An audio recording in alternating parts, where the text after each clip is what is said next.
Voilà, donc.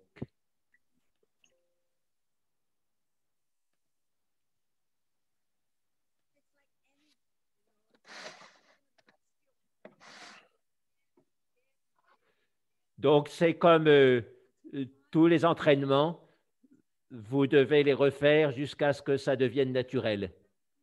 C'est comme ça avec l'esprit. Hein, donc, on a changé les mauvaises habitudes.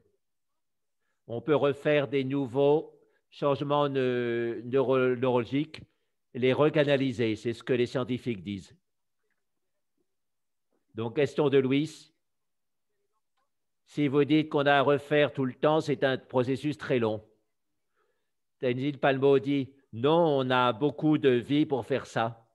Hein, c'est-à-dire, on a fait beaucoup de les choses erronées pendant beaucoup de vie et maintenant, il faut un peu de temps pour réécrire tout ça et le rejouer de bonne manière. Par exemple, les chercheurs ont pris un groupe de gens ordinaires et ils lui ont montré des petites vidéos qui étaient pénibles et qui évoquaient leur colère ou des sentiments négatifs chez eux. Et ils ont enregistré donc ces réactions négatives dans l'esprit, de bouleversement, de colère, etc. Ensuite, ils leur ont donné un entraînement de méditation, pas un entraînement très profond, quelques conseils de base de méditation, de bienveillance, de compassion. Ils devaient faire ça un petit peu tous les jours pendant quelques semaines. Et ensuite, ils ont repassé le même genre de vidéo et à la place d'évoquer chez eux la colère ou alors l'irritation, ça évoquait au contraire l'empathie et la compassion et la volonté d'intervenir pour servir. Et c'est ce qu'ils ont observé au niveau cérébral. Et donc, c'est encourageant parce que si même des gens qui n'ont pas d'expérience de méditation peuvent changer comme ça leur voie neuronale, les autres aussi peuvent le faire. Il n'y a pas besoin d'être des grands méditants.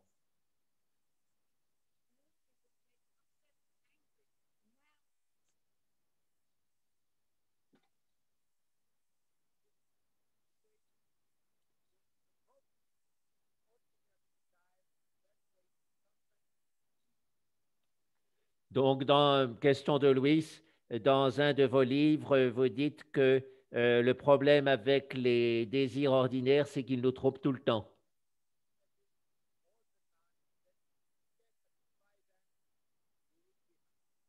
On imagine tout le temps que si on peut la satisfaire, on sera heureux. Mais le Bouddha disait que les désirs étaient comme de l'eau salée. Plus on en boit, plus on a soif. Est-ce que le problème n'est pas le désir lui-même que notre attachement à lui? Comment nous entraîner pour nous défaire de cet attachement au désir? C'est ma question. À un niveau, tout le chemin spirituel est à propos de lâcher prise. Comme je l'ai dit avant, toute perception sensorielle vient avec une réponse automatique de j'aime ou j'aime pas, de plaisir et de souffrance. Mais on ne s'en aperçoit pas parce que ça va très vite.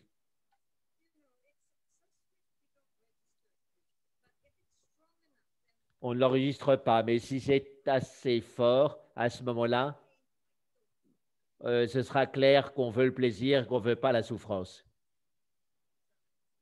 Et donc, les choses désagréables entraîneront la colère, les choses agréables, le désir. Mais si on est conscient de tout cela, si on peut voir quand ces sentiments arrivent, il faut se demander est-ce que c'est utile ou pas utile. C'est très important de reconnaître ce qui est en train de se passer. Et de fois, si on est vraiment dans le contrôle des choses. Quand on contrôle, on peut voir ces impulsions de l'extérieur et décider pour nous-mêmes est-ce que c'est utile ou pas inutile.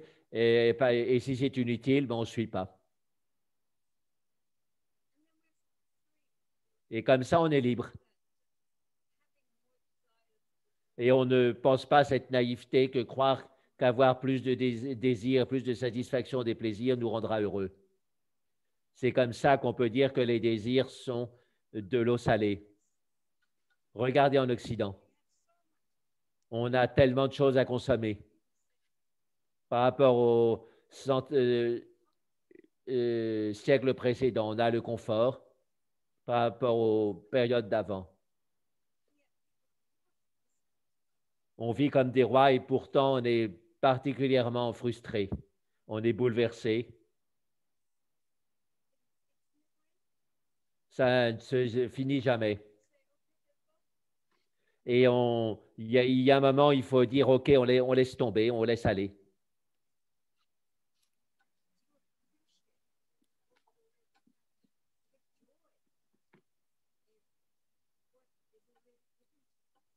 Cela nous permet d'apprécier ce qu'on a déjà et de prendre de la joie à ce qui nous est offert.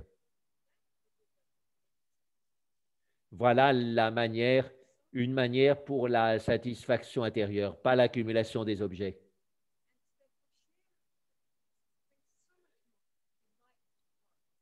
Et partager avec les autres nous apporte tellement plus de délices, de plaisir intense dans notre cœur que juste accumuler. Et tout le monde peut faire cela. Un cœur généreux, bienveillant avec les autres, on est tellement plus heureux qu'un esprit qui est égocentré.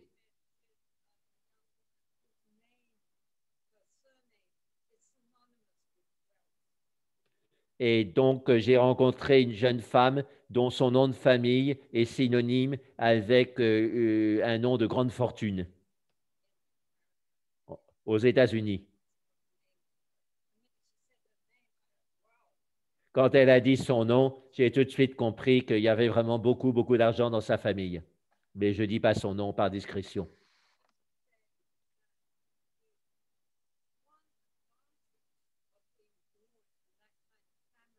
Elle m'a raconté qu'un avantage d'être né dans ce genre de famille est d'avoir reconnu que l'argent ne fait pas le bonheur. La plupart des membres de ma famille ont des gros problèmes. Soit ils sont en dépression, soit ils sont dans l'alcool. Et les seuls qui sont vraiment heureux dans la famille, c'est ceux qui ont réussi à se détacher de leur fortune et à donner beaucoup aux autres. Hein? Donc, ils travaillent vraiment à se débarrasser de leur fortune pour donner aux autres.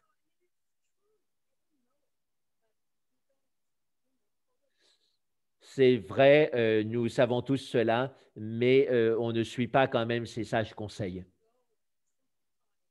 Simplifier sa vie, laisser aller, et il y a tellement plus de joie dans cela.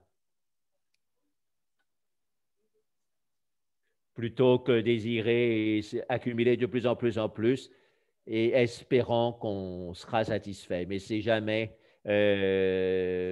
destiné à arriver. Question de Louis.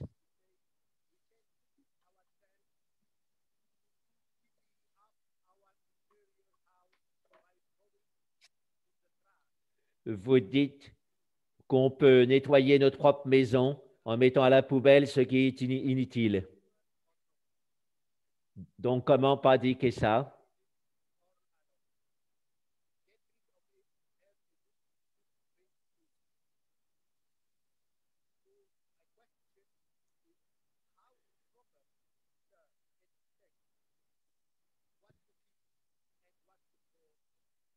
Donc, il continue à citer Louis Edine Palmo qui dit c'est bon de faire un vrai nettoyage de printemps. Et donc, sa question est comment distinguer ce qu'on doit garder, ce qu'on doit mettre à la poubelle ou faire donner au vide-grenier.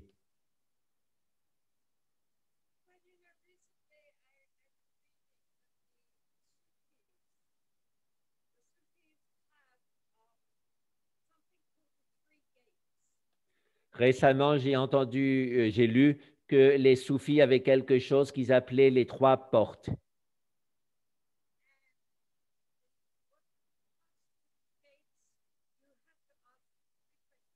Pour passer à travers ces trois portes, on a à écouter, enfin, se poser trois questions. Est-ce que c'est vrai? Est-ce que c'est utile?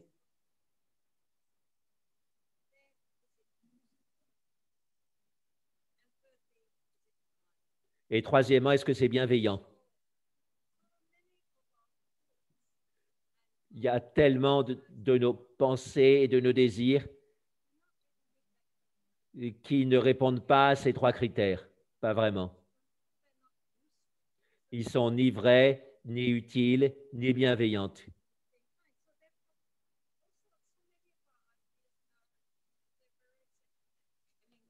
Et en plus, quand on y pense, beaucoup de nos idées et opinions, c'est des idées d'occasion qu'on a récupérées ailleurs. Et donc, c'est important de nettoyer l'esprit.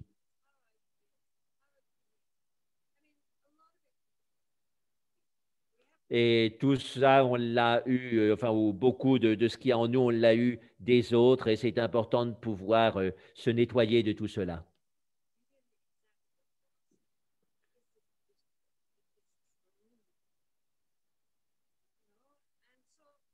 Vraiment, il faut examiner pour nous-mêmes et considérer si c'est utile et si c'est vrai, toutes ces pensées qu'il y a en nous. C'est comme ça qu'on peut augmenter notre discernement. On peut observer ses pensées quand elles commencent à ralentir et on observe le fossé, l'interstice entre les pensées. Et là, il y a le silence qui apparaît, le silence intérieur qui calme l'esprit et qui peut revenir à la surface entre nos pensées. Et ce silence est vrai, et puis on s'attache à ce qui est vrai, ce qui est utile, ce qui est bienveillant. Ça, on maintient, et le reste, pourquoi s'en encombrer? C'est juste poubelle. Et ça vient chez nous à travers les médias, etc. Ça nous alourdit.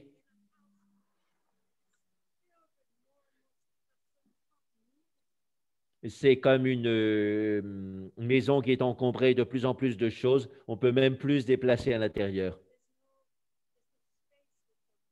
Il n'y a pas d'espace, il n'y a pas de lumière. Tout est encombré. Et on a plein de meubles qui nous empêchent même de bouger, qu'on aurait dû jeter à la poubelle depuis longtemps. C'est le système.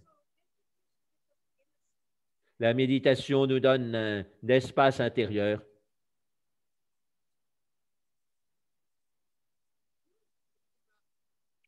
Nouvelle question de Louise. Vous dites, page 20 de votre livre, si on se dit je suis conscient, on n'est plus conscient. Et donc, comment expliquer ce paradoxe?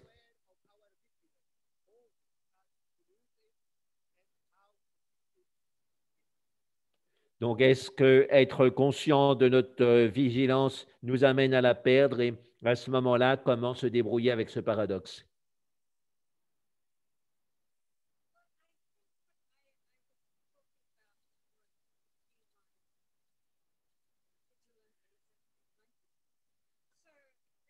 Je pense que je voulais dire, hein, simplement, il faut être conscient, hein, vigilant par rapport aux choses dans l'instant présent et pas commenter autour de ça.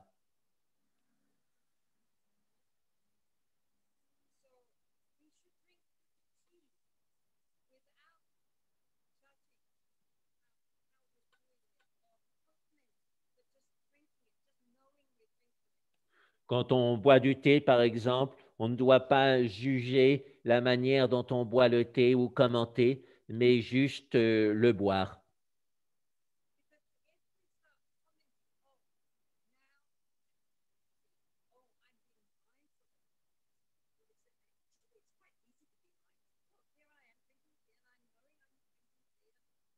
Donc, si on se dit, maintenant, je bois du thé et je suis conscient, j'ai la pleine conscience que je bois du thé, on va dire c'est facile, il suffit de se répéter cette petite formule. Et on se fait du blabla, mais on n'est pas vigilant, conscient dans le présent.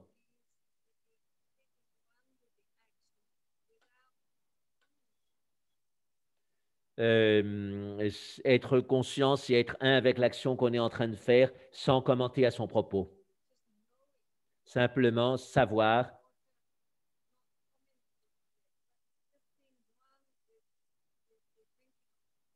être simplement un avec le fait de boire de l'eau ou du thé.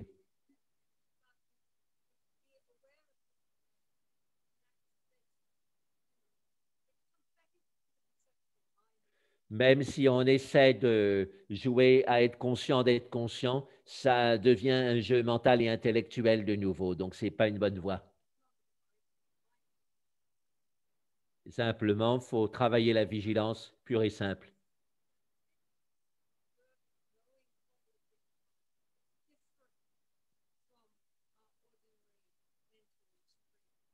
Mais simplement être bien conscient et observer que cet esprit qui observe est différent du courant mental habituel. Faire cette séparation.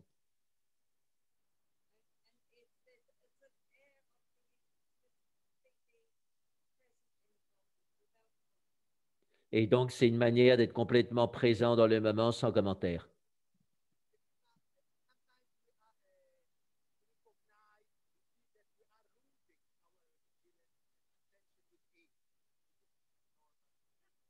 Alors, question de Louis, parfois on s'aperçoit qu'on perd notre attention et notre vigilance dû à l'âge. Est-ce que c'est normal? Donc, elle rit, n'hésite pas le mot.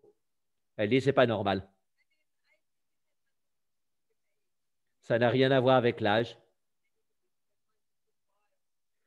Beaucoup de gens ont l'esprit dispersé de toute façon.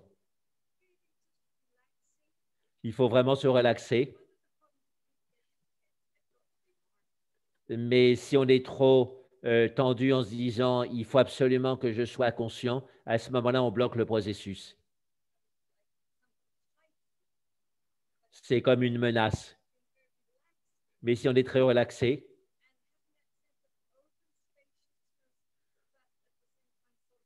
et on a un sens de l'espace ouvert et en même temps on est focalisé, voilà la bonne méthode.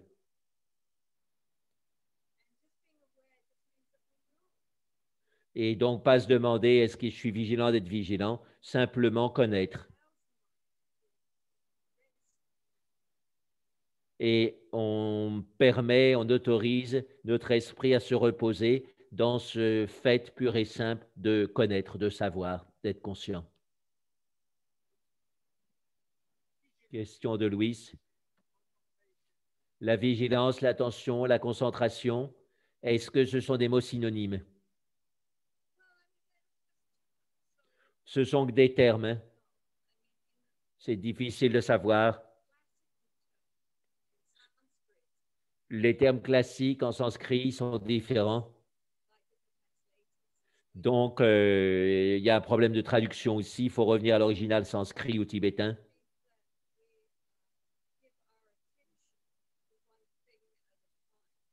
Donc, certainement, la focalisation, c'est donner son attention à une chose à la fois.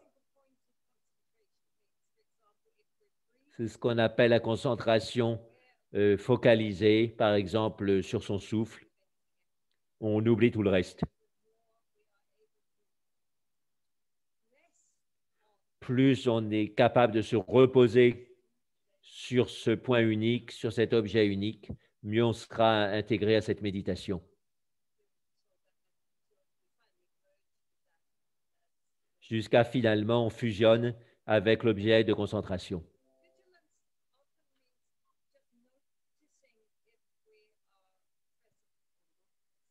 La vigilance, on pourrait dire que ça signifie simplement remarquer si on est présent ou non.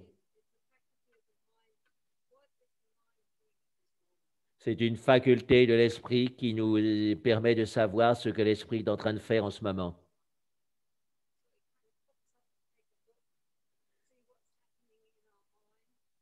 C'est comme si on ressortait d'un bond de son esprit pour regarder ce qui se passe à l'extérieur, un peu comme un périscope. Enfin, c'est l'image que je rajoute. Est-ce qu'on a perdu le fil directeur de sa concentration, etc.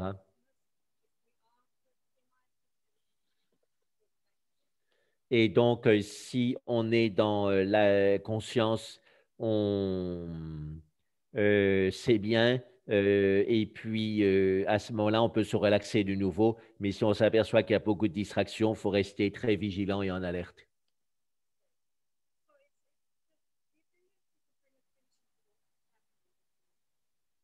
Donc, la vigilance, c'est la capacité de porter attention à ce qui arrive dans l'instant, à l'intérieur de nous aussi, bien sûr.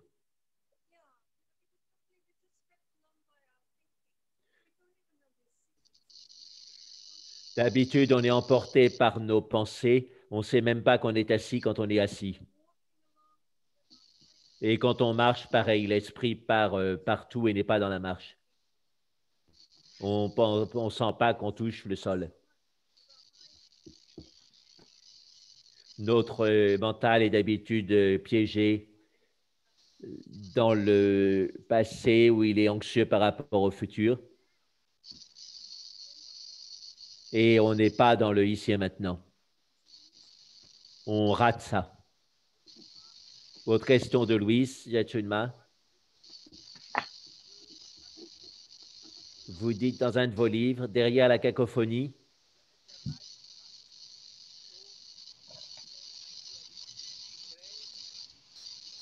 de la douleur, il y a le grand silence. Ça peut être en effet une grande pratique.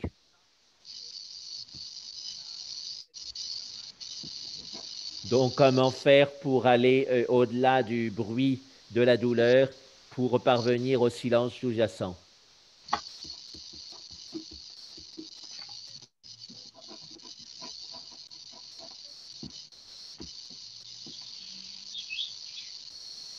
Donc, Jetsunma recherche la question parce qu'elle ne correspondait pas à sa liste.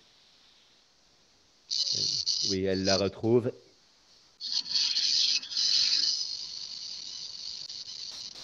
Oui, donc là, la question est sur la douleur physique. C'est très important pour les gens. Ils doivent apprendre à se débrouiller de façon méditative avec la douleur physique.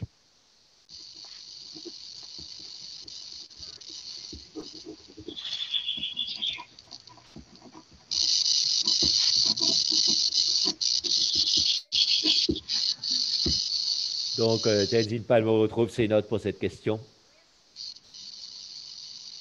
Donc, la question, c'est pouvoir se reposer dans la douleur. D'habitude, on essaie d'éviter la douleur. On résiste, on ne l'aime pas, la douleur. Mais les bouddhistes disent, il y a deux causes de souffrance. Il y a la douleur physique, bon, qui n'est pas évitable parce qu'on a un corps.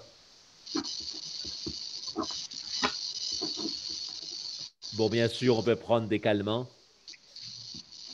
mais finalement, il y aura toujours une douleur physique au bout du monde, au bout du compte. Mais il y a un second type de souffrance qui est construit par notre psychisme. C'est la résistance à la douleur physique, une opposition qui aggrave les choses à la place de les améliorer. Ça, c'est évitable.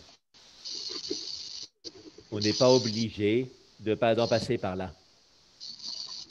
On peut accepter notre douleur physique et arrêter de se torturer à son propos. Si on a une douleur qui est très forte,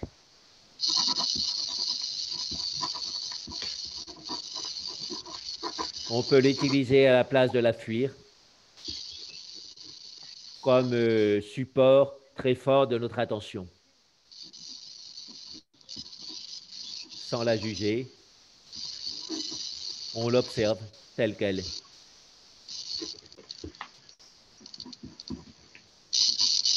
on visite ce sentiment de douleur et on peut analyser les différents types de peine. Est-ce que ça perce, ça brûle, ça tortille, ça coupe? Et on n'essaie pas d'y résister, on est simplement dans la connaissance présente de commencer. À ce moment-là, notre esprit se calme complètement et va au-delà de la douleur. Ça peut être une méditation très puissante parce qu'on est obligé de la faire.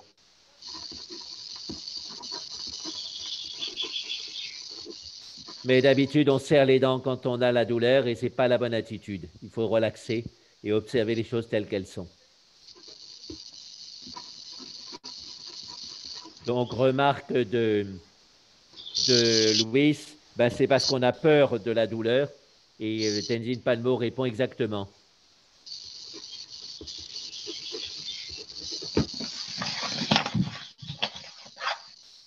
Et donc, la souffrance physique, on ne peut pas l'éviter, mais la souffrance physique, on peut l'éviter. Donc, il ne faut pas rajouter à la douleur physique des choses qu'on peut éviter.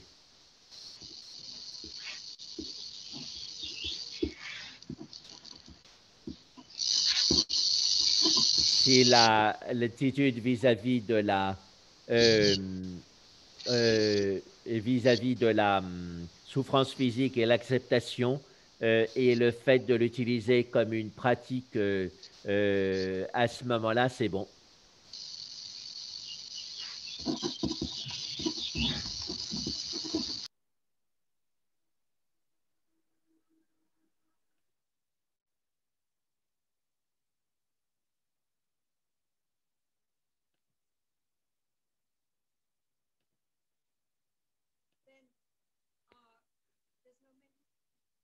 Et donc, l'important, c'est qu'il n'y ait pas de douleur mentale.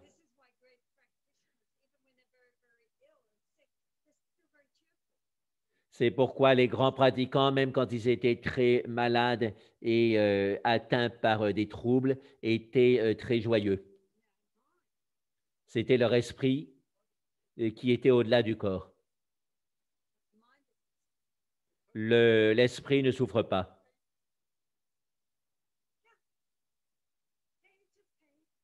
Voilà, donc on devient objectif. La douleur est juste la douleur.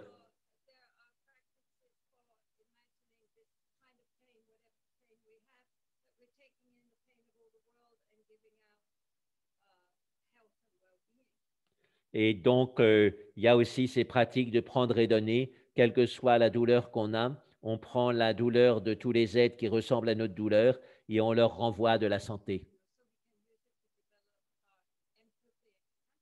Donc, notre douleur, aussi physique qu'elle soit, peut être utilisée pour développer notre empathie et notre compassion. Ce qui fait que le corps, l'esprit n'est pas bouleversé par cette douleur. On sait quoi en faire.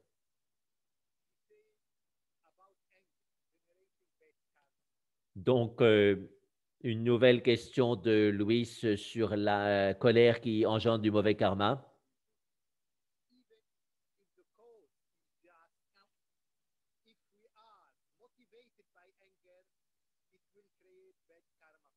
Même si la cause est juste, si on est motivé par la colère, cela créera du mauvais karma pour nous.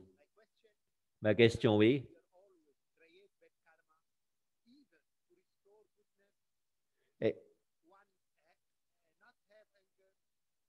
est-ce que quand on veut rétablir le bien, et donc agir pour rétablir le bien, est-ce que du coup c'est interdit d'avoir de la colère? C'est ma question.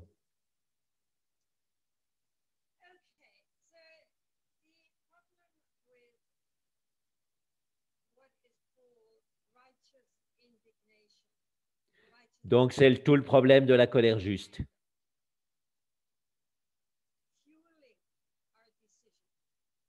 Donc qui alimente nos décisions comme du bois pour le feu. Mais finalement, au fond, si la racine est la colère, c'est négatif. Et la colère intérieure peut trouver toujours des prétextes pour se justifier.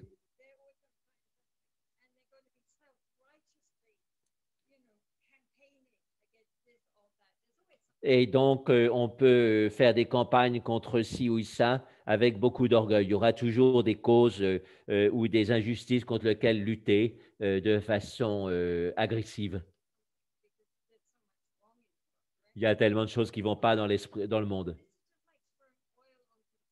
Mais au fait, ça revient à jeter de l'huile sur le feu. Et on augmente le karma de notre colère intérieure. Et on revient à l'attitude d'orgueil, je suis dans le bon et puis les autres sont dans le mauvais, donc ça augmente les conflits. Ça donne un sentiment d'indignation.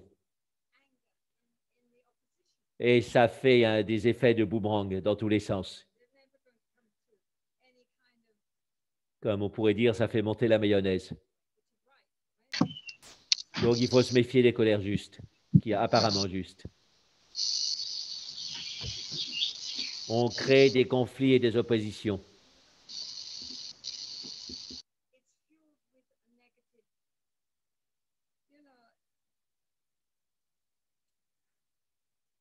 On est rempli d'émotions négatives. On a besoin d'agir par bienveillance, compassion, avec des motivations pures.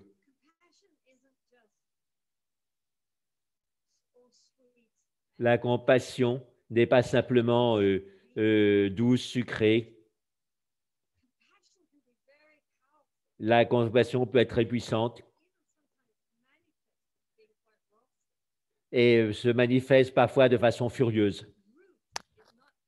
Mais la racine n'est pas la colère. Vu la situation, c'est la bonne manière de gérer les choses avec cette fureur qui apparaît.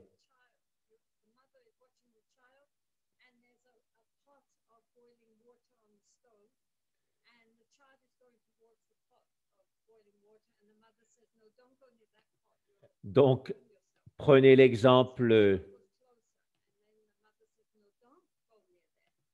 Donc, si la mère voit que l'enfant s'approche du feu, qu'elle lui dit ne va pas vers le feu, il y a ce grand pot d'eau bouillante, et qu'il y va quand même, à ce moment-là, la mère intervient immédiatement, énergétiquement et physiquement.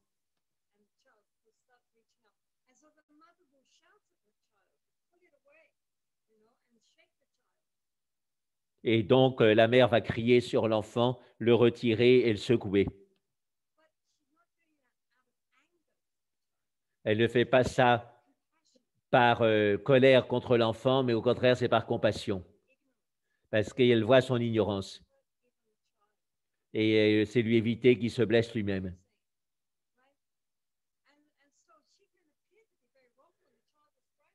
Oui, elle peut apparaître d'être furieuse et l'enfant est effrayé, mais elle n'a pas de haine pour l'enfant, elle l'aime.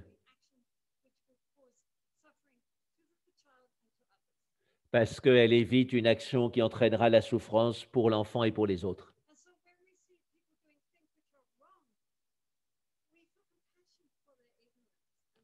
Et donc, quand on voit des gens qui font des choses qui sont manifestement erronées, on a de la compassion pour leur ignorance. On voit qu'ils créent beaucoup de nuisances pour eux-mêmes, pour les autres. Et on est motivé pour les stopper. On veut les stopper à cause de notre compréhension de la situation globale et de notre compassion. On n'a aucune volonté de leur faire mal. Question de Louis.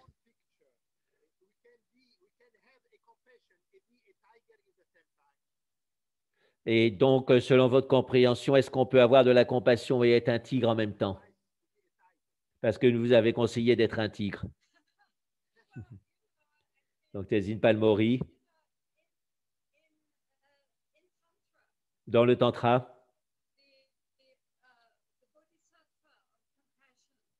le Bodhisattva de la compassion, c'est Avalokiteshvara. On le montre en blanc, souriant, porte un lotus. Et donc, c'est la manifestation extérieure de la compassion aussi. Et son mantra, c'est Om Mani Padme Hum. Om, Le joyau est dans le lotus. Mais il a aussi un côté opposé, c'est Mahakala. C'est lui, il a une forme courroucée. C'est le chef de toutes les divinités protectrices du Dharma. Et donc, il est comme un tigre, lui. Mais il est motivé par la compassion. Très puissant, très terrifiant, mais pas fondé sur la colère, mais sur une réelle compassion et bienveillance. À l'aide de l'extérieur, c'est le contraire d'Avalokiteshvara, mais c'est la même motivation à la source. Des fois, on a à apparaître courroucé pour stopper les gens qui font des bêtises. Donc, Louis se commente en disant, voulait dire qu'il a montré la colère sans être réellement en colère. Mais les autres pensent qu'il est vraiment en colère, mais lui, il sait qu'il n'est pas en colère. Comme les enfants se disent, oh, maman est en colère contre moi.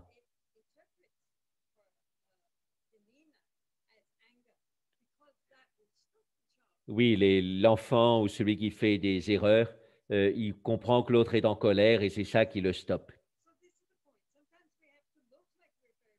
Des fois, on a à apparaître qu'on est en colère, courroucé. Ça vient d'une vision claire de la situation et comment est-ce que les gens s'enferment dans des mauvaises actions avec des conséquences. Et c'est pour stopper tout ça.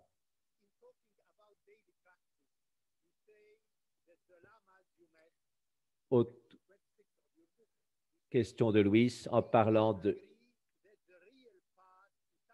la pratique quotidienne. Ils sont tous d'accord pour dire que le réel chemin du succès, c'est de garder la pratique simple et unifiée. Et donc, qu'est-ce que c'est que cette pratique simple et unifiée que conseillent les grands maîtres? Tenzin Palmo répond,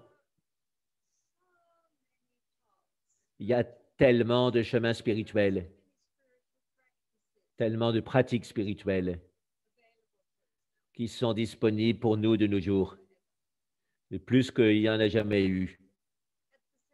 En même temps, notre vie sont tellement actives, remplies,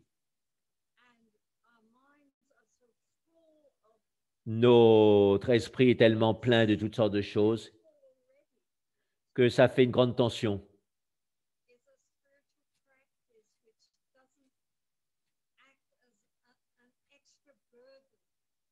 Il faut éviter ces pratiques spirituelles qui sont des surcharges d'une pression déjà grande en nous. Il ne faut pas que la pratique spirituelle rende notre vie encore plus compliquée.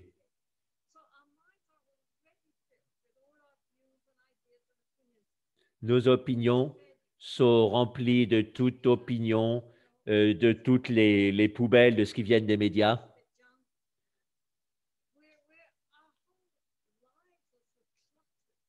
Nos vies entières est tellement encombrée comme par des caillots, des bouchons, bouchés, on peut dire, comme des tuyaux, par tout cet activisme.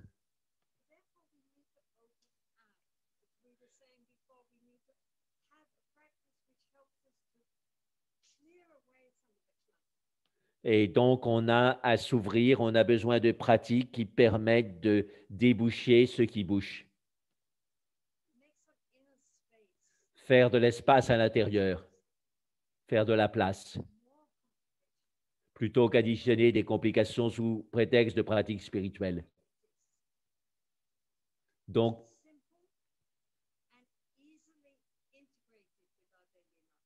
il faut une pratique qui soit simple et facilement intégrée à notre vie quotidienne. Il y a des gens différents qui sont différents. Ce qui plaît à attirer une personne ne marchera pas pour une autre. Donc, on ne peut pas parler pour tout le monde. C'est comme la nourriture. Il y a des formes de nourriture qui nourrissent très bien certaines personnes, pas du tout à d'autres. En général,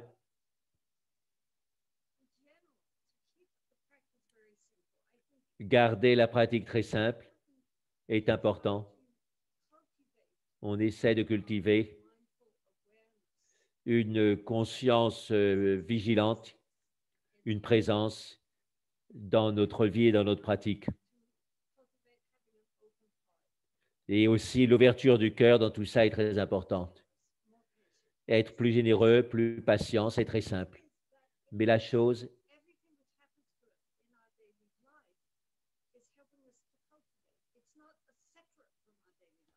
et donc, tout ce qui arrive dans notre vie quotidienne nous permet de cultiver ces vertus, c'est pas séparé de notre vie quotidienne.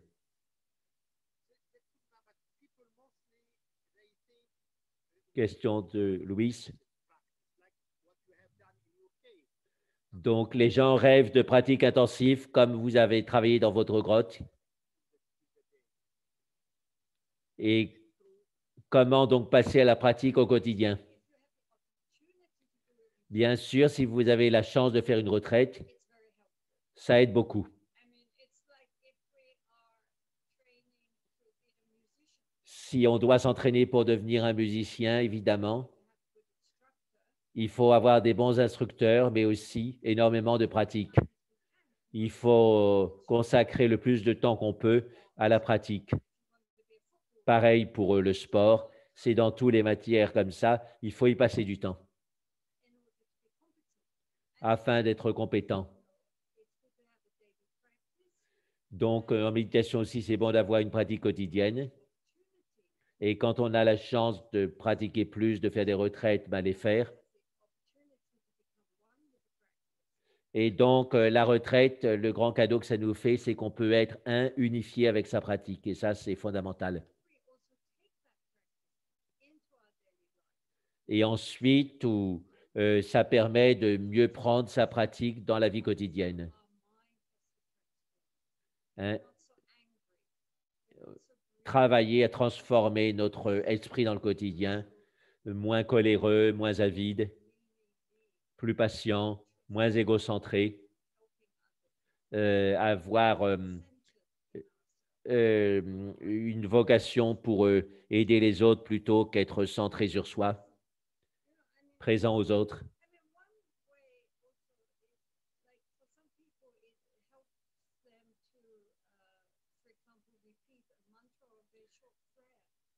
Pour certaines personnes, c'est très utile de répéter des mantras ou des prières jaculatoires, comme on dit dans le christianisme, c'est-à-dire brèves, et ça aide à revenir au présent. Il y a des manières différentes. Mais quoi qu'on fasse, il faut intégrer la méditation pour avoir une vie meilleure.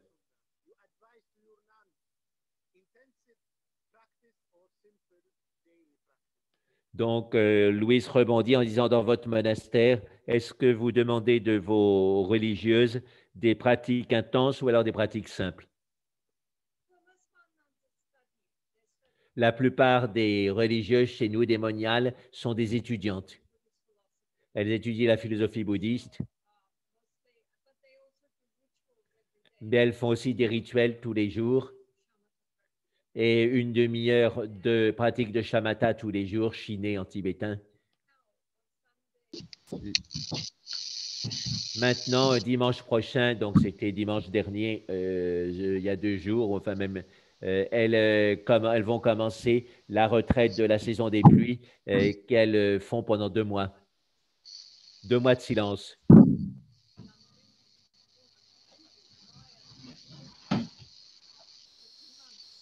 Imaginez donc une centaine de jeunes femmes qui se taisent pendant 2 mois et qui ne parlent pas les unes aux autres. Il y a Tenzin Palmo qui rit avec tendresse quand elle dit ça. C'est stupéfiant qu'elles réussissent à le faire. Ça les aide. Elles deviennent beaucoup très concentrées, très présentes.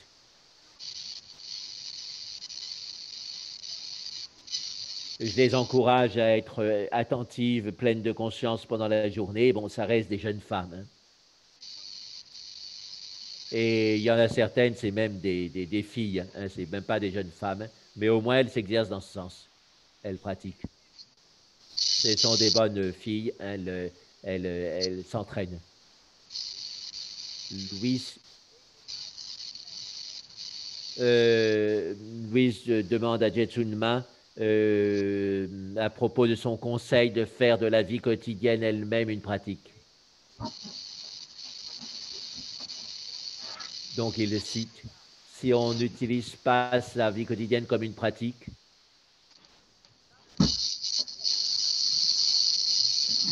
c'est pas si suffisant d'aller dans des centres du Dharma de temps en temps, de faire même sa méditation quotidienne.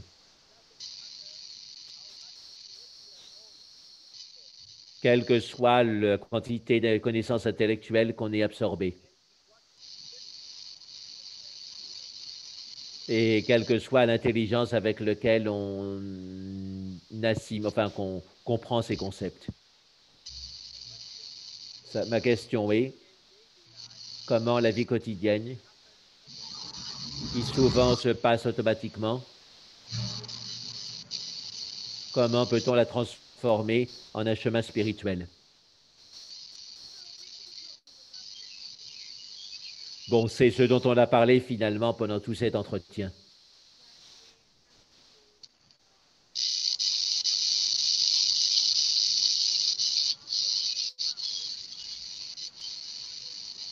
Donc, on a à cultiver sa vigilance tout le temps et surtout éviter d'être pris dans les souvenirs du passé ou des anxiétés ou beaucoup de soucis pour le futur, mais être présent à ce qu'on fait.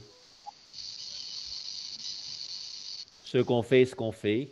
On garde son attention sur ça, le moment présent. C'est ce pourquoi notre vie quotidienne est faite. Où est notre esprit, notre attention? Et donc, on se demande tout le temps cette question, où est notre esprit, où il se dirige?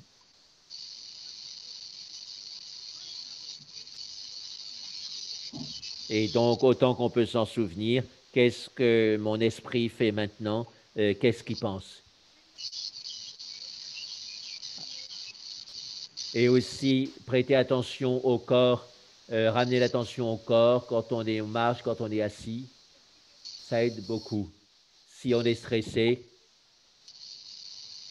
donc revenir au souffle spontané, tranquille. Ça permet d'être attentif instant après instant.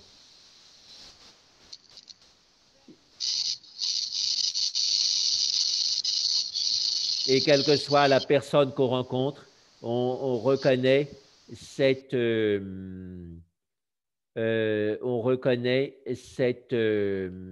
capacité intérieure de la nature de l'esprit.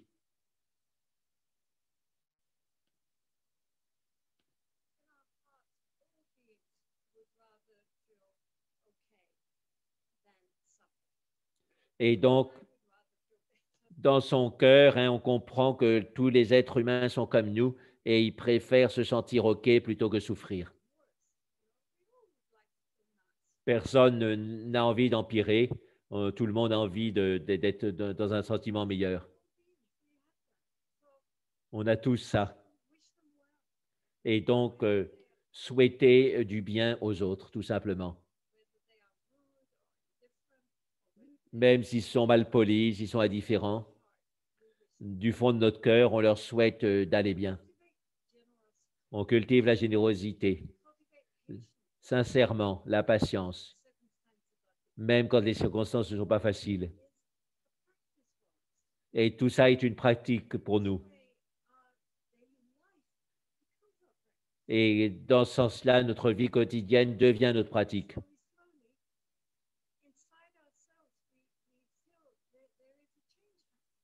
Et donc, petit à petit, on sent en nous qu'il y a un change qui arrive, changement.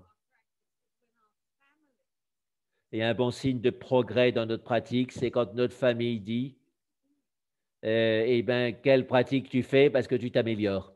Ça, c'est un bon signe de réel progrès. Au milieu des choses ordinaires, on voit la transformation. Oui, donc Louise demande. À propos de l'entraînement de l'esprit, est-ce qu'on doit l'entraîner dans la vie quotidienne ou dans des sessions formelles de méditation? Comment l'entraîner? Alors, Tenzin Palmo répond les deux. On doit avoir une pratique quotidienne et intégrer cette pratique dans notre vie quotidienne. Et quand on a des chances de faire certaines retraites, eh bien, on se lance.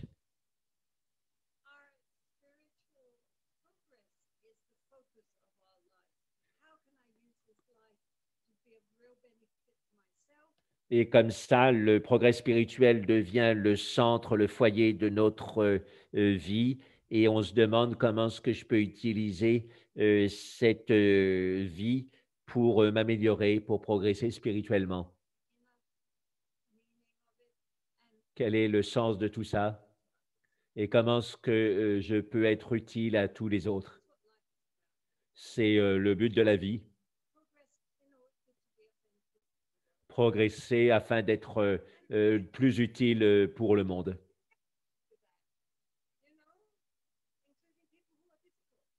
Et donc, on en voit, les gens nous sont utiles, même les gens difficiles, parce que comment est-ce qu'on pourrait s'entraîner la patience s'il n'y avait pas des gens qui étaient un peu rudes avec nous?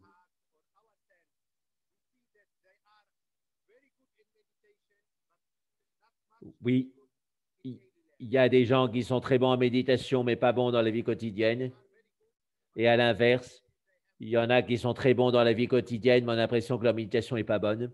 Comment expliquer ces contradictions?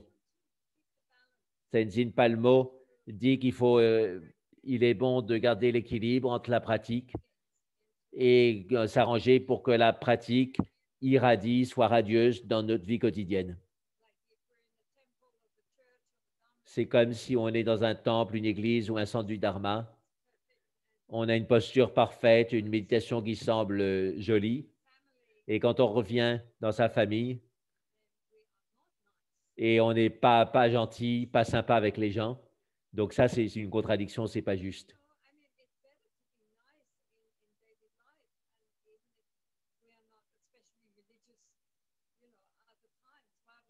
Et il est meilleur d'être sympathique et vraiment bien, quelqu'un de bien dans la vie quotidienne, même si on ne brille pas par la quantité de ses pratiques spirituelles.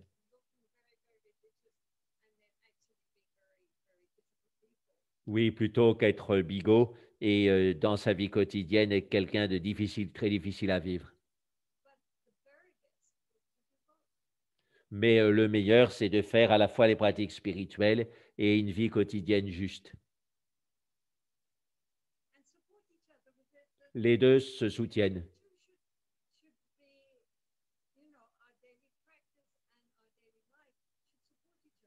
Donc, notre vie quotidienne et notre pratique quotidienne doivent se soutenir l'une l'autre.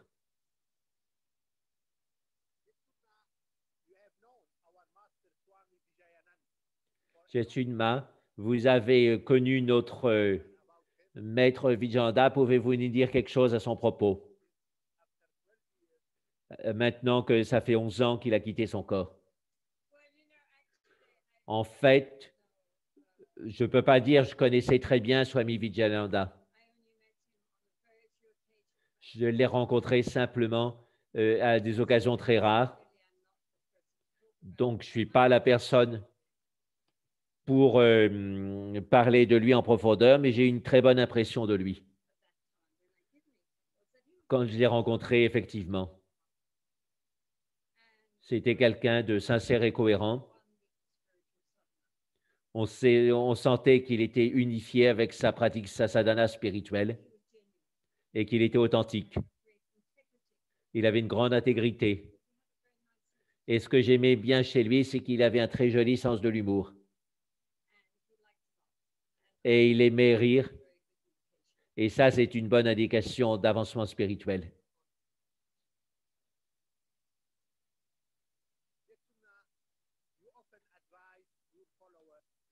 Louise pose une question suivante.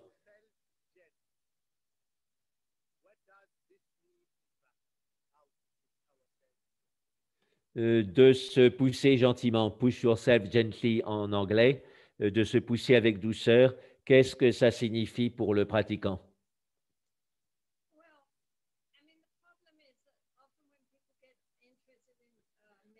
Le problème est que souvent, quand les gens deviennent intéressés par la méditation et le chemin spirituel, l'ego prend les commandes et on devient idéalistique et on veut réussir quelque chose. Ça devient l'ego qui veut être illuminé. Et ça, c'est l'ego qui parle. Si on se pousse trop dur, c'est que l'ego pousse. Ce qui arrive souvent, qu'il y a un déséquilibre qui s'établit.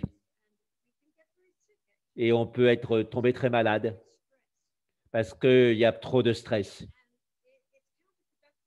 Et c'est contre-productif. Et si on est emmêlé dans ce déséquilibre chronique à cause de ça, c'est très difficile de s'en sortir en fait. Il y a beaucoup de stress mental et puis des maladies. Donc, il faut être attentif. Et à l'inverse, donc, ne faire aucun effort, ce n'est pas ça qui va marcher. Le Bouddha a décrit la voie du juste milieu. Et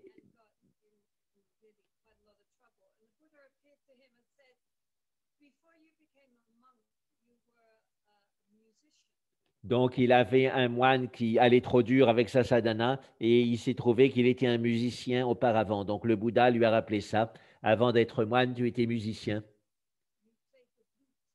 Tu as joué la vina ou le luth. Mais si les cordes de ton luth étaient trop les cordes étaient trop tendues, ça faisait un son qui était dur et peut-être même elles cassaient. Et si elles étaient trop lâches, de nouveau, le son n'était pas bon. Et donc, il faut accorder son instrument pour que ça donne le bon son. Et donc, c'est une bonne image pour la pratique. Pas trop tendu, pas trop relâché. On fait un équilibre.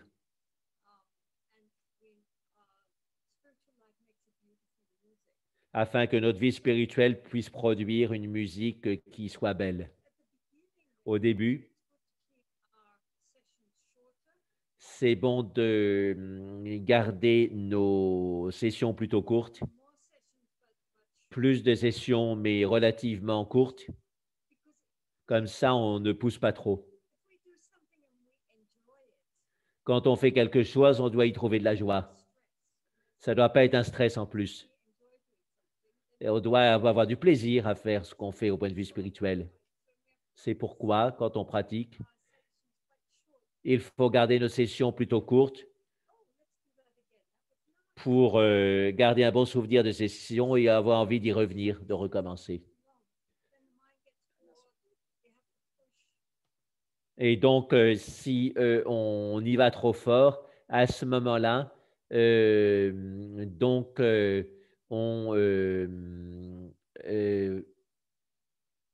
voilà, on doit, si on pousse trop fort, ben, ça crée une tension et ça fait un blocage, une contre-force.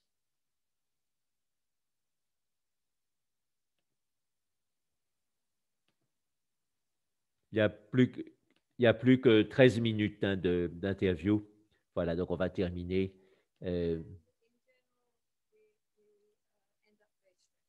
Et à la fin, donc, on a beaucoup plus de stress qu'il nous faudrait. Donc, la voie du juste milieu. Nouvelle question de Louis. Notre interview arrive à la dernière question. Donc, le dernier mot, c'est à vous que ça revient. Est-ce que vous avez un conseil, un message pour tous les assistants? C'était tellement bien d'avoir vos réponses. Maintenant, on vous écoute.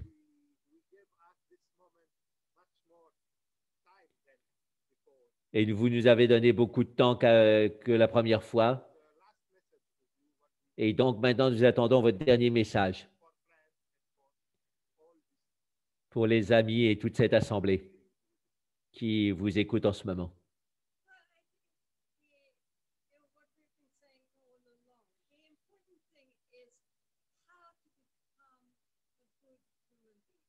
Et donc, finalement, pour résumer ce qu'on a dit tout du long pendant cet entretien, la question centrale, c'est de comment devenir un bon être humain. Comment cultiver un cœur qui soit bon. Parce que ce monde a beaucoup besoin de gens avec un bon cœur. Comment puis-je être un être humain qui soit bon dans ce monde?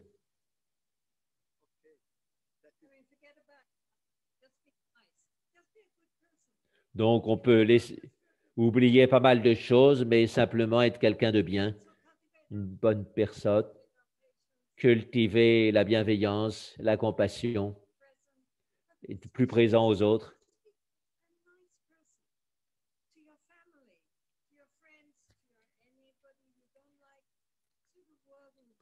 Quand on parle, vraiment être une bonne personne, et non seulement à notre famille, mais aux gens qu'on connaît moins.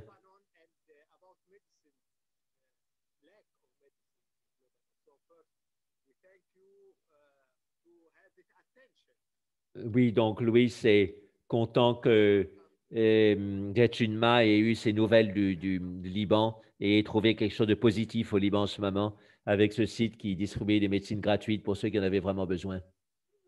Il la remercie de son attention. Et donc, est-ce qu'il a des conseils pour les Libanais avec leur crise? Et donc, Tenzin Palmo répond que c'est le samsara, et le samsara par nature est difficile. Il ne va pas s'améliorer vraiment, hein. Quand on regarde l'histoire, il y a toujours eu des problèmes. Alors, Louise demande, est-ce que c'est un karma collectif?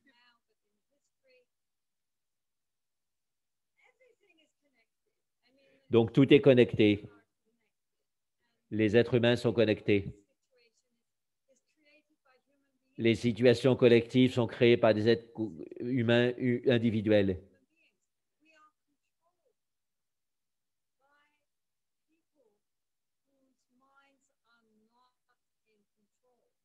Et donc, elle a une formule fondamentale, Tanit Palmo, elle dit qu'on est contrôlé par des gens, donc nos supérieurs ou nos chefs politiques, etc., dont l'esprit à eux n'est pas contrôlé. C'est le problème. On est contrôlé. Ils sont contrôlés par leurs émotions perturbatrices, par leur orgueil, par leur colère, leur arrogance, leur jalousie, leur envie, et par une ignorance qui brûle tout, qui consomme tout.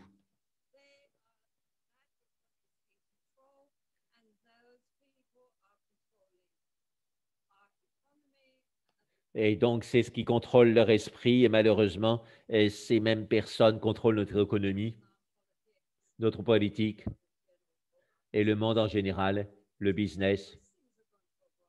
C'est pour ça que plein de choses vont aller de façon erronée, vont de façon pas juste.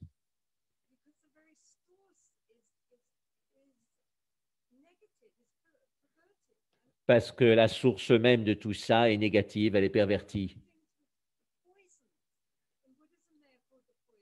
Donc, dans le bouddhisme, on parle des poisons et il y a des gens qui ont beaucoup de contrôle dans ce monde et dont l'esprit est empoisonné. Ce sont les poisons de l'esprit.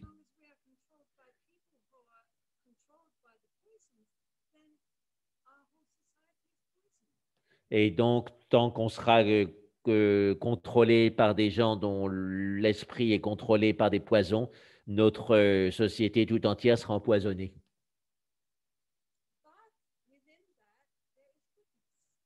Mais à l'intérieur de tout ça, il y a la bonté.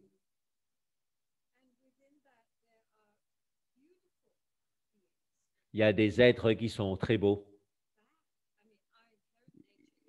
Ils ne sont pas mauvais et la nature inhérente de l'être humain est bonne. Mais dans l'intervalle, il y a quand même de la boue, mais le lotus naît de la boue. Dans la situation la plus boueuse, la plus trouble, le lotus pousse.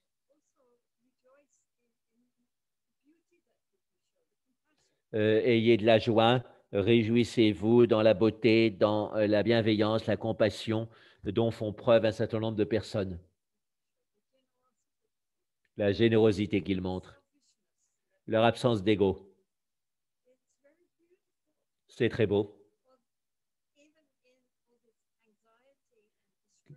Même au milieu de ces anxiétés et de ces détresses, il y a des gens qui sont très beaux. Question de Louis. Jetsunma, pensez-vous que c'est un karma collectif d'être dans une situation difficile comme nous, par exemple, au Liban? Dans une situation très difficile? Le bouddhisme ne croit pas vraiment au karma collectif. C'est simplement le karma individuel, mais c'est un résultat du karma individuel qu'on est dans un endroit qui n'est pas facile pour tous les gens qui sont là. Et donc, on se retrouve avec des gens qui ont des karmas similaires dans la même situation difficile en groupe. De cette manière, on peut parler de collectif karma, mais indirectement.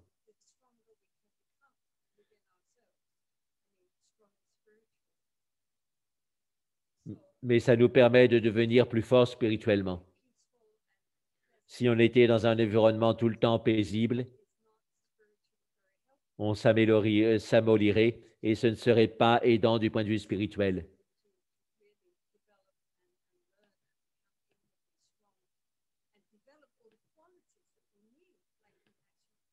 Et donc, ces difficultés, ça nous aide à développer les conditions dont on a besoin, comme la compassion.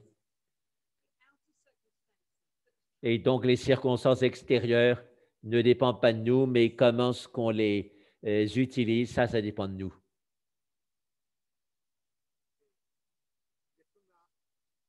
Jetsunma, nous sommes très reconnaissants envers vous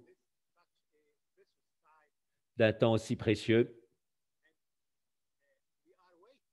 Et nous attendons l'interview suivante. Et donc, dans les Upanishads, on dit l'attente est le plus grand des purificateurs. Du premier au second interview, on a attendu. Et donc, l'interview suivant, le troisième, sera en août, je pense.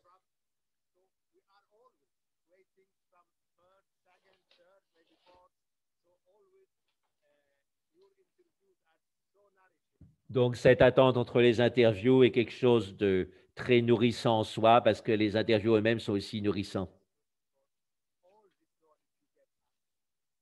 On a une grande reconnaissance pour toute cette connaissance que vous avez donnée.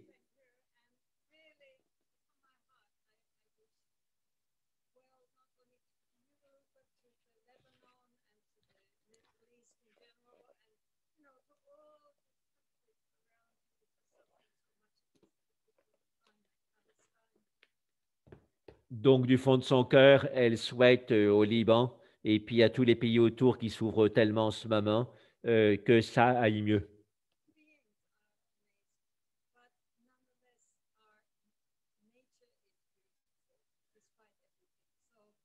Donc, il y a plein de problèmes, mais néanmoins, notre nature est belle.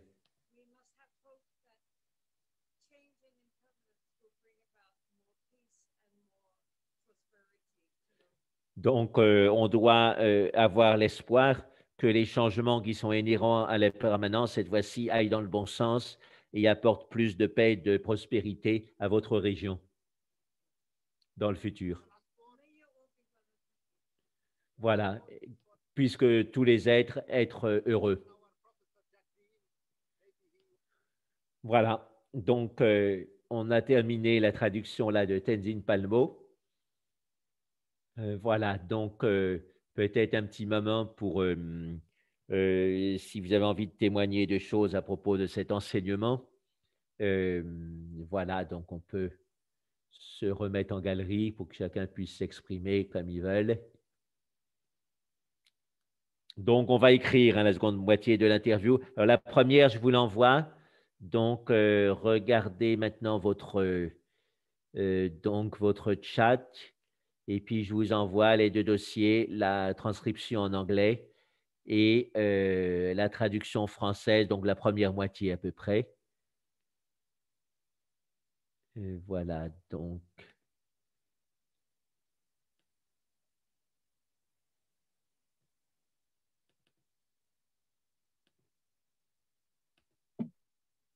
As-tu besoin que je la relise, Jacques?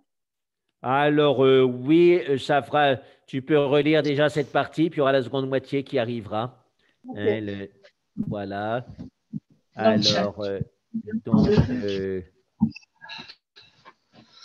Alors, c'est qu'il est conversé, c'est ça. Oui. Donc là, c'est pas passé, ça va passer. Hein, pas de problème. Comment ça se fait que ça s'affiche? Voilà, c'est pas encore passé. Je suis en train de faire passer. Ah, bah ça arrive. Là, c'est bon. Voilà pour le premier. Je fais passer le second, la version anglaise maintenant. Voilà, donc c'est interview Tenzin Palmo, le second, puisque c'est la seconde session et c'est la première moitié de l'interview. Voilà, normalement, c'est passé. Hein. Alors. Non.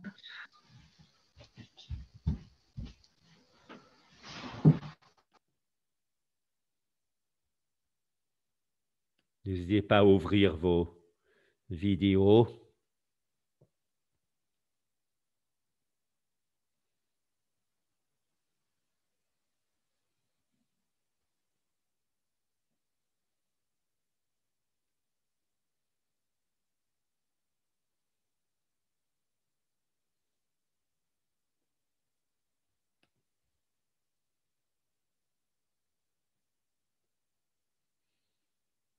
C'était un grand interview, hein, donc ce sera utile qu'il soit publié en français, en anglais. Donc, une fois qu'on a mis ça au point en français et en anglais, je l'envoie au monastère de Tenzin Palmo et je pense qu'ils vont le mettre sur leur site. Hein. Ils aiment bien recevoir des textes comme ça. Et il y a, si vous voulez avoir plus de choses, vous pouvez aller sur le site de Tenzin Palmo. Il y a DGL. Il y a deux sites, au fait. Il y a celui de Tenzin Palmo à proprement parler, celui de DGL. Et dans celui de DGL, c'est le nom du monastère, donc Yoga Tsalling.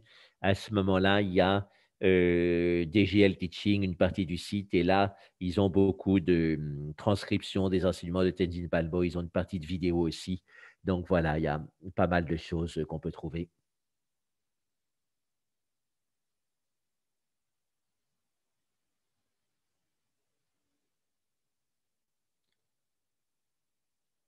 Peut-être que Christine veut dire quelque chose, mais si c'est le cas, tu n'as pas allumé ton micro.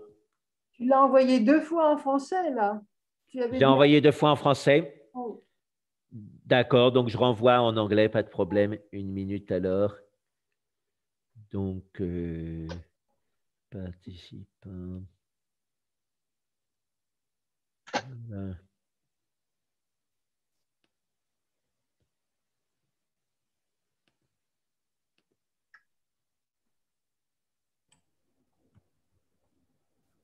Donc, je pense que là, c'est anglais. Voilà, ouvrir. Enfin, ouvrez-le. Il y a peut-être une erreur dans le titre, mais a priori, le titre est anglais.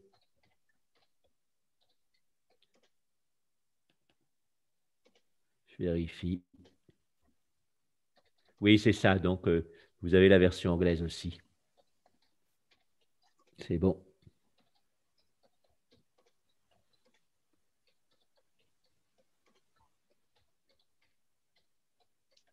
Il y a Valérie qui nous écoute de sa voiture. Tu es sorti de Champs-Rousse, sorti de ton chalet. Ah, c'est bien avec Zoom, on peut écouter ça de tous les endroits. Une fois, je n'avais pas de place pour faire le Zoom, c'était pour la session du Liban le mercredi soir. Et j'étais à Nice et finalement, j'ai trouvé l'entrée d'une église. Je ne voulais pas aller dans l'église parce que j'ai dit, c'est quand même pas bien de faire un zoom en plein milieu de l'église. Dehors, c'était trop brillant. Donc, je me suis mis comme les clochards à l'entrée de l'église. Je me suis assis et j'ai fait mon zoom de là. Les gens s'en sont pas aperçus. De temps en temps, il y avait quelqu'un. Il ne me donnait pas de pièces, mais enfin, je sentais qu'ils étaient un peu intrigués de voir quelqu'un assis dans l'entrebâillement de la porte de l'église. Et puis, j'ai fait mon zoom comme ça, oui. Je n'ai pas été Moi, arrêté par la police et je n'ai pas été vidé par le sacristain. Donc, c'est le principal. je t'ai écouté du bord de la mer parce que je suis à Ouessant. Ah, très bien, oui, oui, ça aussi, c'est quelque chose. On n'entend pas le vent, pourtant, tu as dû couper le son, parce qu'à Wesson, il y a toujours le vent. Oui, c'est vrai. Mais là, Ça je viens de décoiffe. rentrer. Oui, Moi, oui, j'ai une question, Jacques. oui, Les trois qualités que cite Tenzin Palmo, c'est oui. être vrai, bienveillant et l'intermédiaire. Il y en avait une Utile, deux. utile, hein, Utile. c'est les trois portes d'un enseignement soufi. Oui. Elle a lu ça récemment, hein, elle le reprend parce qu'effectivement, c'est des questions à se poser en face de ses pensées. Et puis elle a continué, hein, vous avez compris, en disant que la plupart de nos pensées ne répondent pas à ces trois critères. Donc on peut et on doit les laisser tomber. Voilà, parce que ça fait du remplissage inutile, de l'encombrement. Merci. Merci. J'ai posé une question, Jacques, Oui, que j'ai écrite dès le début. J'aimerais avoir une précision sur le fait que l'habileté, aussi oui, bien en anglais qu'en français, semble vraiment être une qualité spirituelle. Et oui, j'aimerais voir pourquoi vraiment. Parce que oui. est-ce que l'habileté, est-ce que ce n'est pas non plus louvoyer en Oui, quoi est-ce que c'est si positif? oui, alors c'est vrai que skillfulness en anglais, ça peut avoir une autre traduction qu'on pourrait, comme compétence, ça pourrait se traduire par Ah compétence. oui, Et d'accord. puis en sanskrit, hein, yoga, il y a yoga, karmasu, kaushalam, c'est-à-dire c'est une définition de yoga. Le yoga, c'est l'habileté dans les actions, Oui, oui, mais ça l'habileté. peut être aussi le savoir-faire, la compétence. Voilà, c'est un sens plus large que habileté, effectivement, qui peut avoir une connotation négative. Et alors, il y avait un swami de Rishikesh, bon, qui avait un petit peu de disciples occidentaux. On voyait bien qu'il aimait bien être considéré comme gourou. Et alors, il était venu avec sa voiture, à l'époque, à Cancale, un swami qui arrivait avec une voiture. Bon, c'était un peu déjà le top, quoi. Et alors, il avait mis en sanskrit yoga, karmasu, kaushalam. Donc, le Ah, yoga, c'est l'habileté dans l'action, sauf qu'avec les routes indiennes, l'écriture, il avait tombé le petit rond au-dessus du M. Et donc, à la place d'être yoga, karmasu, kaushalam, ah oui. le yoga, c'est l'habileté dans les actions. Et ça voulait dire yoga, kamasu, kaushalam, c'est-à-dire le yoga, c'est l'habileté dans le désir sexuel. Ah Je crois oui, qu'il ne s'est pas aperçu Kama. que le Le rond R était du R tombé, avait effacé Kamasu, et se dans le baladait là-dessus, désir. très fier avec sa voiture. Oui, oui. Non. Sinon, je voudrais juste Faites attention aux ajouter, fautes d'orthographe. ouais, je voudrais juste ajouter que, encore une fois, je me sens transportée par cet enseignement qui demande des choses si simples et qui sont les plus difficiles pourtant à atteindre, d'être une bonne personne en permanence envers et contre tout le monde, les gens qui sont faciles, les gens difficiles. Cette compassion, cet amour de l'autre en toutes conditions, j'ai trouvé vraiment très fort qu'elle indique aussi qu'à la limite, cultiver ces qualités, c'est peut-être plus important encore que la pratique. L'idéal, c'est de faire, c'est les deux ensemble, mais il est indiscutable qu'elle voit d'abord l'être humain dans ce qu'il a, dans sa vraie nature de, de, de bon, de possible à atteindre, parce que c'est en nous profondément. Je suis vraiment touchée par cet enseignement qu'on dit bouddhiste et que je trouve aussi très chrétien, en fait. Oui, oui, ce qu'elle dit, c'est que le bouddhisme est souvent du bon sens éclairé. Voilà, hein, Voilà. et donc, c'est important d'avoir ce bon sens éclairé et de pouvoir l'appliquer dans la vie Oui, du bon quotidienne. sens éclairé. Oui.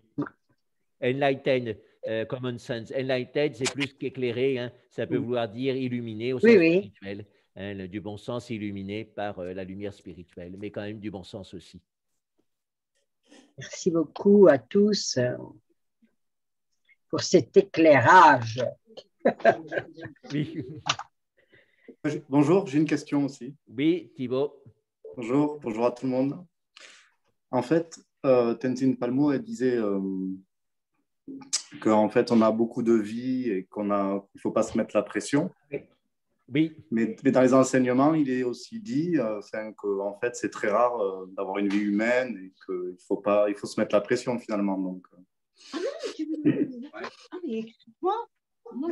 oui, donc quelle est ta question? la question, c'est en fait, qu'est-ce qu'elle voulait dire par là? Qu'on a le temps, qu'il y a plein de vie, qu'il ne faut pas se mettre la pression du coup pour avancer, quoi, en fait. Ben, c'est-à-dire, elle ne dit pas qu'il ne faut pas pratiquer, mais il ne faut pas prendre des pratiques qui nous prennent la tête. Et chez les Tibétains, ils peuvent avoir des pratiques très complexes. Et donc, elle dit mieux vaut faire une pratique simple, mais la faire. Et à ce moment-là, ça nous permet de décompresser. Hein, sinon, la pratique elle-même devient une pression supplémentaire. Je sais que moi, par exemple, j'évite de réciter des textes par exemple, de rituels, même en sanskrit. Bon, je lis à peu près le sanskrit, mais parce que ça fait une pression en plus, voilà, encore plus le tibétain que je connais très peu. Voilà, il y a des gens qui aiment bien lire dans le texte original, pourquoi pas, mais je trouve que ça rajoute une surcharge et qu'on a déjà pas mal. Pareil pour la méditation du soir, il y a des moments où je me couche et je dors parce que le lendemain, je sais qu'après avoir dormi, la méditation sera bien meilleure que le soir quand on a plein de trucs dans sa tête et qu'on ne réussit plus à tenir debout. Voilà, hein, donc il y a des adaptations à faire et aussi s'autoriser à méditer allongé, hein, s'autoriser à faire la méditation marchée, ne pas être tout le temps coincé dans la position assise, s'autoriser à faire des sessions plus courtes aussi, pas chercher à tenir en serrant les dents. Et de manière générale, donc la bonne méditation, c'est surtout pas de serrer les dents. Si on se met à serrer les dents, c'est qu'il y a un problème. Une fois, j'avais passer 11 ou 12 heures à méditer dans la journée, comme je n'avais pas fait ça avant. C'était la première fois que j'étais à Cancale pour 3 mois auprès de Vijayananda. Et j'étais un peu fier de moi, donc je lui ai dit, je suis fatigué aujourd'hui parce que j'ai médité 11 ou 12 heures. Et lui qui faisait ça tous les jours depuis pratiquement 60 ans, il m'a regardé très étonné de les pieds à la tête, je me souviens très bien de son regard, et il a eu un petit sourire et il m'a dit, mais la méditation, ça ne fatigue pas. Voilà, donc si on est fatigué en méditation, c'est qu'on ne sait pas méditer. Donc c'est bien, c'est en pratiquant qu'on apprend, c'est en forgeron qu'on devient c'est en forgeant qu'on devient forgeron, mais il faut savoir voilà, que si on a ces problèmes de tension en méditation, c'est que voilà, il nous reste à comprendre ce que c'est que la vraie méditation. Et on le comprendra par la pratique juste. D'accord. Il faut que ça reste un plaisir finalement. C'est ça, un plaisir subtil, un plaisir grossier, mais un plaisir subtil. Et comme le disait Einstein, le plus grand des plaisirs, c'est la compréhension. Et donc, quand on médite normalement, correctement, on a plein de compréhensions qui viennent. En anglais, ils disent insights, c'est-à-dire des vues à l'intérieur et des prises de conscience. Et ça, c'est important qu'elles soient là parce que ça donne une sorte de carburant au moteur de la pratique. Ces prises de conscience, ces choses nouvelles qui nous arrivent. D'accord, merci.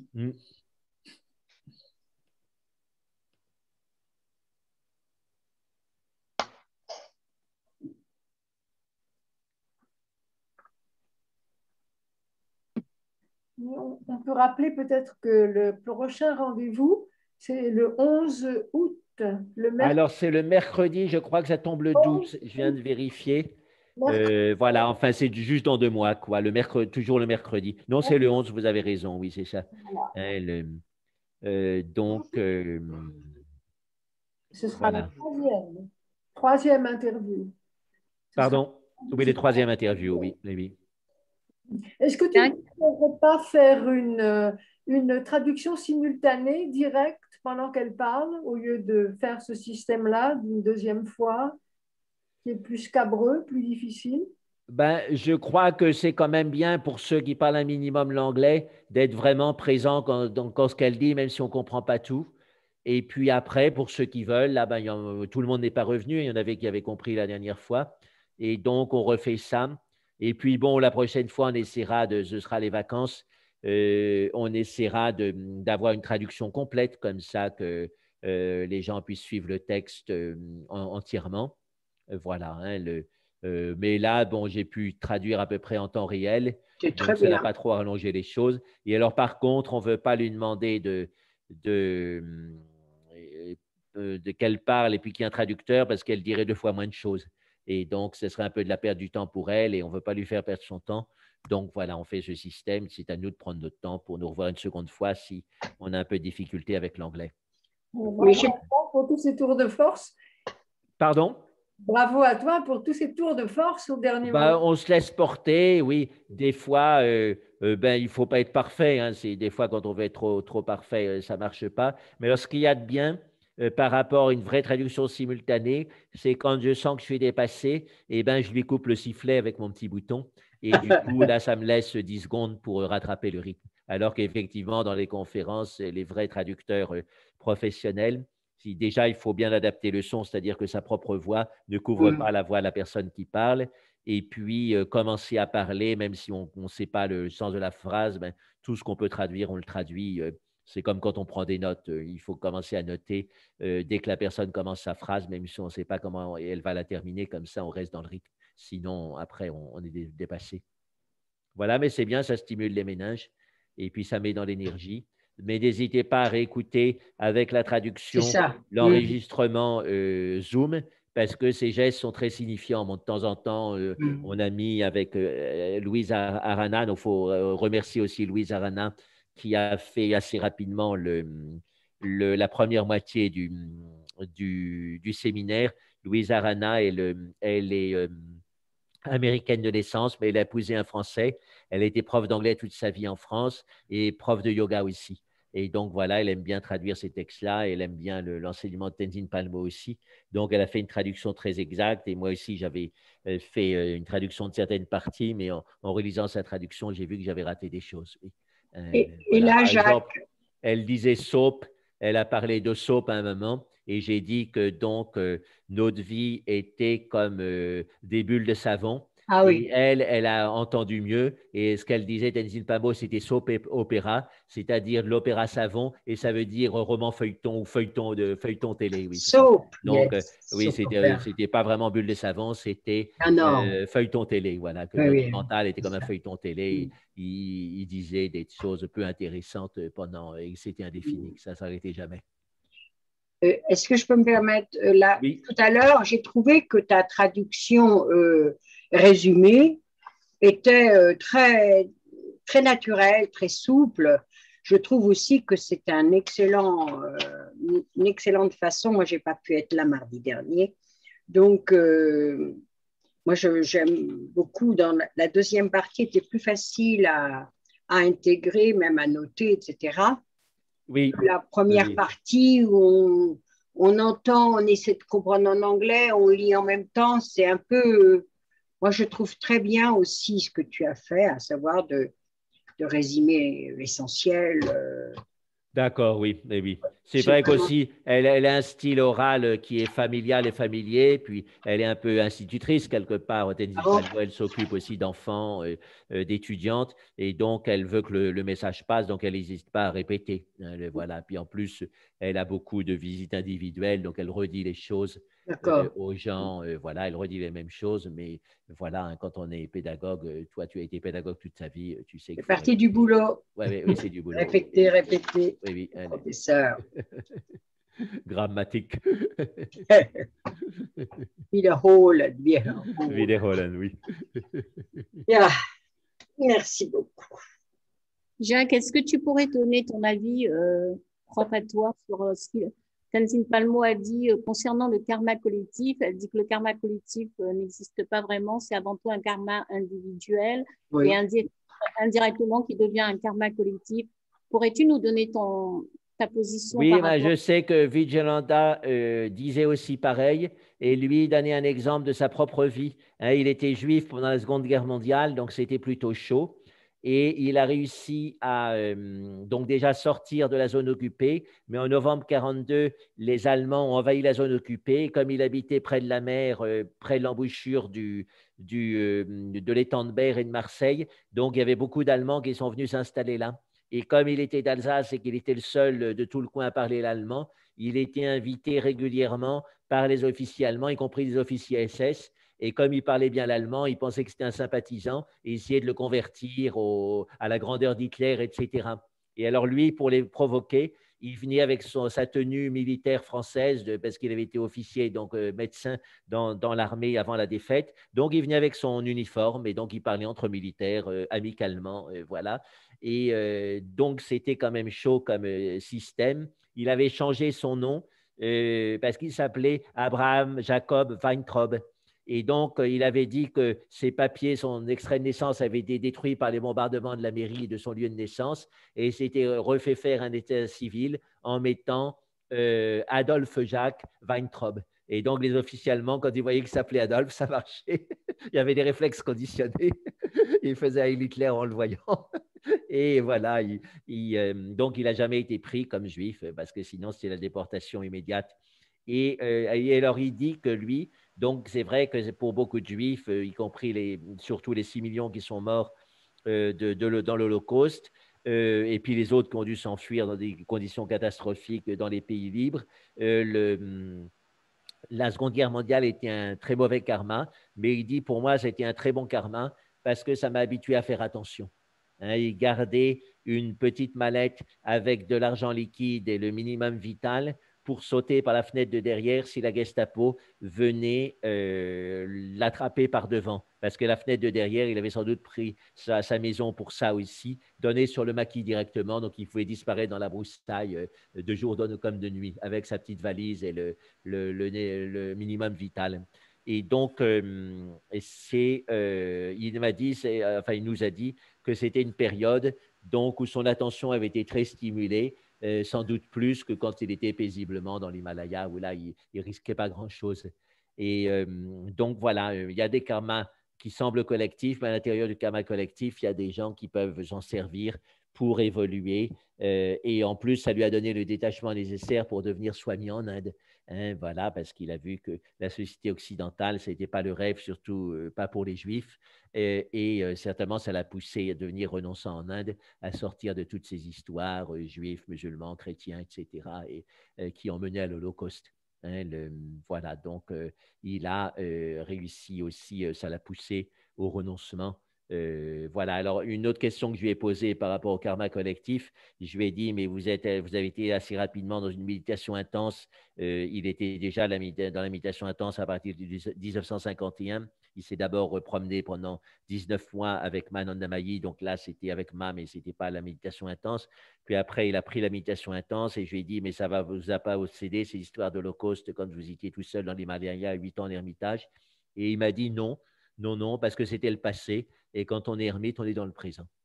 Voilà. Et donc, pour lui, ça, mentalement, donc c'était comme un rêve, quoi, mais ce n'était plus le présent. Et donc, il s'est libéré comme ça de ses souvenirs, alors que d'autres ont eu beaucoup de mal à s'en libérer. Je voyais mon père et les histoires de guerre, il y pensait tout le temps, visiblement. Alors que lui, qui avait été exposé plus que des Français non-juifs aux violences de la guerre, enfin psychologiquement aussi, eh bien, il a pu arrêter ça grâce au yoga et à la méditation. En fait, si je te pose cette question, Jacques, parce que notamment lorsqu'on est dans une famille, ce qui se vit, dans une famille quoi, ce qui se vit, c'est que ce n'est pas un hasard. Si on est dans une famille, c'est parce qu'on a un karma collectif dans cette famille à régler, au sein de la famille, avec les frères et sœurs et les parents. C'est ce que moi j'ai retenu en tout cas personnellement. Oui. On peut dire qu'effectivement, il y a des obstacles dans toutes les familles, il y a des obstacles, il y a des choses qui sont dysfonctionnelles. Et donc, la manière dont on réagit à cet obstacle, c'est ça qui nous rajoutera du mauvais karma si on réagit par la colère, par la manipulation, la jalousie, etc. Ou alors qui nous libérera du mauvais karma si on y réagit correctement. C'est pour ça que j'aime bien cette phrase toute simple d'un poème zen que Thich Nhat Hanh avait appris par cœur à la demande de son maître des novices avec les autres novices. Et donc, il devait apprendre 15 poèmes zen, dont la première phrase du premier poème. Donc, il a commencé sa vie de novice bouddhiste par cette phrase. Le matin, je me réveille et je souris. Et donc, il faut voir ça plus largement. Et dans la vie, quand tout est confortable, tout marche bien, on a tendance à somnoler. Et c'est quand quelque chose ne va pas comme on voudrait, que là, ça nous réveille, hein, que ce soit au point de vue pratique. Hein, il y a une ampoule qui explose, on doit courir avant que le magasin ferme, aller chercher des ampoules à la boutique, etc., etc. Hein, il y a constamment des petites ou des grandes contradictions ou contretemps dans notre vie. Et à chaque fois, on a la possibilité de s'affoler ou de s'énerver ou de perdre les pédales, ou alors au contraire, de prendre ça avec le sourire, voire d'en rire et de le dépasser. Donc, chaque obstacle était au fait un éveil et à ce moment-là, on a le choix d'en sourire. Et donc, c'est important d'avoir cette attitude de base. Et là, j'ai fait un week-end, 3 jours à Grenoble et l'organisatrice du stage nous a envoyé un mail collectif pour donner des informations, faire passer des documents. Et elle a mis une phrase de Thich Nhat Hanh que je ne connaissais pas, mais qui est belle. Il disait parfois, la joie nous donne le sourire et à d'autres fois, c'est le sourire qui nous donne la joie. Voilà, donc il ne faut pas attendre que la joie vienne automatiquement. On peut décider de sourire et à ce moment-là, la joie suivra. Ça rejoint ce que disait Swami Vivekananda. Des problèmes, il y en aura toujours, mais il y a un moment où il faut décider d'être heureux. Donc, décider de sourire et la joie suit. Et pour terminer, permets-moi de te répéter ce que a dit le Swami que tu as rencontré par la Grande Nuit de la Méditation de Côte d'Ivoire, le Swami Maharaj, qui a dit que la pandémie en Inde, c'est un karma collectif. Voilà. Ben, on peut dire sur la planète, hein, il y a une notion de karma collectif, mais je sais que Tenzin Palmo et Vijayanda, ils n'y croyaient pas. Ils disaient, voilà, si on veut pousser l'interprétation, des gens sont nés là pour, dans leur karma individuel, voilà, ils avaient ça à vivre, voilà, parce que l'idée de karma collectif, alors aussi, dire qu'un tremblement de terre, c'est l'effet de notre mauvais karma, Tenzin Palmo, elle n'est pas très d'accord. Elle dit, voilà, il y a des phénomènes naturels, toujours la même chose, un autre karma, c'est est-ce qu'on le prend bien ou mal. Mais les phénomènes naturels, il ne faut pas exagérer, ce n'est pas l'accumulation d'un karma collectif. Hein, voilà, c'est normal qu'il y ait des tremblements de terre, qu'il y ait des inondations, etc. Alors après, bon, pour les inondations, il y a des pays comme dans le nord de l'Inde où ils creusent pas assez les rivières et les canaux. Du coup, quand il y a la mousson, ça déborde. Bon, ils ont une responsabilité stratégique. Il y a une partie de l'inondation qui est due à leur négligence. Voilà, donc ça, on peut le dire. Mais ce n'est pas pour ça que c'est un karma collectif en tant que tel.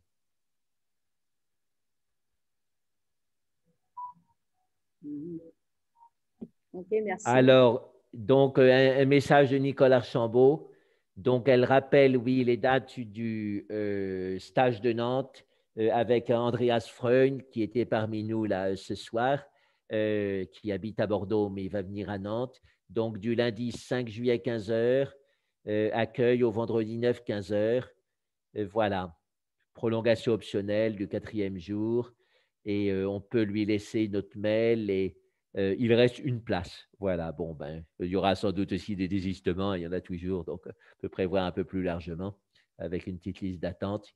Mais ce sera un beau stage et on rend honneur à la persévérance de Nicole qu'il réorganise pour c'est la 3e fois ou 4e fois. Oui, voilà. Donc, ce n'est pas si facile parce qu'il faut renégocier les prix, il faut renvoyer les mails, dire que c'est annulé, dire à quelle est la date on réorganise, s'organiser avec les organisateurs, enfin avec les intervenants.